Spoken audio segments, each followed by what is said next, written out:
Hey everyone, welcome back to the English Learner Podcast. I'm Anna, and today Tom and I are jumping into a super fun everyday topic, ordering food and drinks in a restaurant. Something we all do, but somehow it always becomes a whole experience. And I'm Tom. And honestly, just talking about restaurants makes me hungry already, which is probably not a surprise to anyone who's listened for more than 5 minutes. You're always hungry, Tom. I think if we recorded an episode at 5 in the morning, you'd still be like, so, breakfast? And I wouldn't even deny it. Food is my motivation in life. But you're right, ordering at a restaurant is such a normal thing. And yet, it's full of tiny challenges we don't notice. Exactly.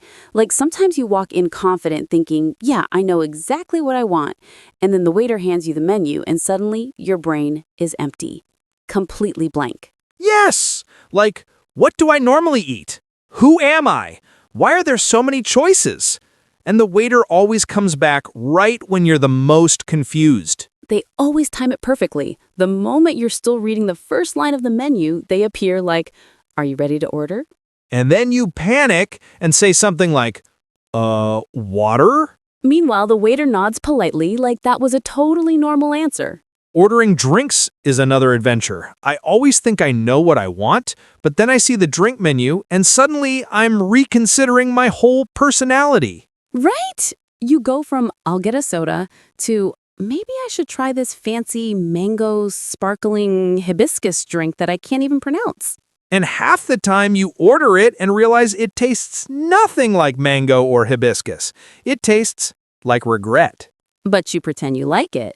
Of course, you smile and say, wow, interesting flavor, while your soul leaves your body. The funniest part for me is when the waiter is explaining the specials. They talk so fast and use words I never hear anywhere else. Yes, like pan-seared, citrus-infused, herb-marinated chicken breast with a delicate drizzle of balsamic reduction. And you're just sitting there nodding like you understood every ingredient. But inside you're thinking, what did he just say? And why does it sound like poetry? And after all that fancy description, you still order the same thing you always order. Exactly. It's like the menu is huge, but your heart only wants the one dish you already know. Another awkward moment is when the waiter asks how you want your food cooked. The pressure. When they say medium, medium rare, well done, my brain shuts down. Same. I always forget which is which, so I just guess and hope I don't end up with something still mooing. Or completely dry, like a leather shoe. And don't even get me started on deciding sides. Oh yes, the classic question. Would you like fries or salad? And you want fries, you really want fries, but you feel like you're supposed to say salad. And then you say salad, but immediately regret being a responsible adult. Exactly. And then you stare at someone else's fries like you made the biggest mistake of your life. My personal struggle is saying no when the waiter asks if I want dessert. You never say no. True. When they ask, would you like to see the dessert menu? I act like they're offering me the meaning of life. And suddenly you're ordering cake even though you were full 20 minutes ago. Restaurants have this power.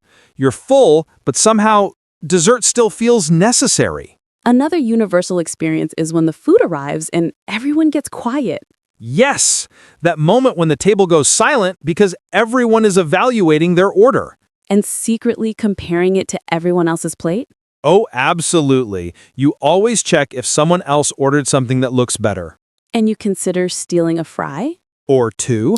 And if the food isn't what you expected, you lie to yourself like, maybe the next bite would taste better.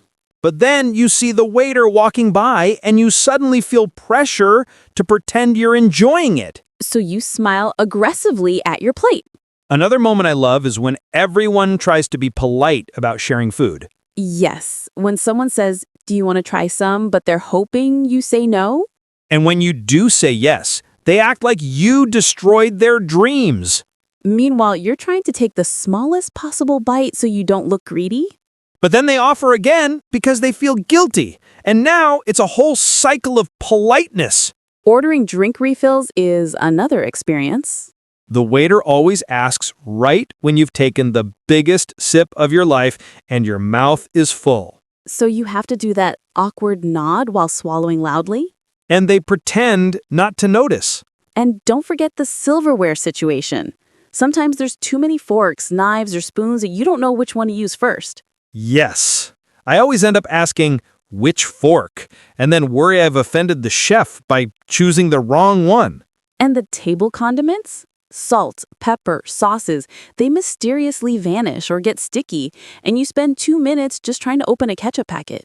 Absolutely. And sometimes people ask for water refills before you're ready, and you're left holding a half-full glass like a toddler. Then there's the noise factor. Someone at the next table orders loudly or drops a plate, and suddenly you're hyper aware of every sound in the restaurant. And the conversations you overhear are often hilarious. People talking about weird diets, special requests, or mispronouncing words. It's entertaining without even trying. And when the bill comes, people suddenly become mathematicians. Everyone starts dividing, calculating, negotiating, like they're at a business meeting. I didn't drink that juice. I only ate half the fries. I think that sauce wasn't mine. Then someone says, let's just split it evenly. And everyone panics silently. Or the brave friend goes, I'll get it this time, and suddenly they're the hero of the group. Restaurants bring out the real personalities, I swear. And honestly, even with all the awkward and funny moments, it's such a cozy feeling to sit down, order food, talk, laugh, and just enjoy the whole experience. Totally. I also love the small victories, like correctly pronouncing the name of a dish, or successfully asking for no onions without a mishap. Yes, little achievements in a restaurant feel bigger than a medal sometimes. And don't forget those moments when the chef or server notice your smile or excitement. They give little compliments, and suddenly the whole dining experience feels warm. And everyone listening has their own restaurant stories, funny ones, awkward ones, maybe even embarrassing ones.